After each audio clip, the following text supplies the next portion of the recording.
దేవుని మందిరం ఎట్లా అయిపోయినదంటే, ఈ ఆన్లైన్ సర్వీసెస్ వచ్చినప్పటి నుండి, అంటే ఇళ్లలో టీవీలు కానీ చేతులలో మొబైల్ ఫోన్స్ ఉంటూ ఉన్నటువంటి ఈ దినాలలో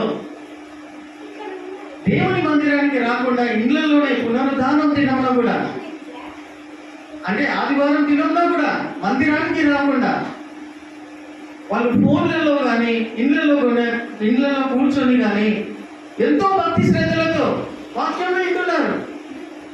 అర్థమవుతుందా? ఎంతో భక్తి శ్రద్ధలు తెచ్చుకుంటున్నారు వాళ్ళ టైంలలో. కానీ దేవుని మందిరం అనేది పక్కన పెట్టేసాడు. దేవుని మందిరం అనేది నాకంటూ ఒక దేవుడు నా మందిరం ఇచ్చిండని, ఒక మందిరం నాకు ఇచ్చిండు, ఆ మందిరంలో నన్ను నాటినాడు అనేటువంటి విషయం మర్చిపోయినారు. వాళ్ళు దారి తప్పిపోయినారు. వాళ్ళకు సమయం దొరికినప్పుడు, వాళ్ళకి ఇష్టమైనప్పుడు, వాళ్ళకు మూడు వచ్చినప్పుడు దేవుని మందిరానికి అప్పుడప్పుడు వచ్చిపోతున్నారు. కానీ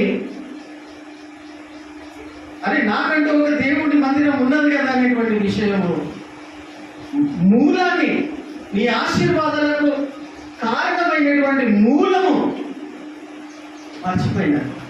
సో వాళ్ళకు గుర్తు చేయాల్సినటువంటి పనిగా, బాధ్యతగా నేను ఈ సందర్భం ఈరోజు దేవుని ఆత్మ ప్రేరేపణ చొప్పున, నా సొంత ఇచ్చ కాదు, నా సొంత తలంపు కాదు,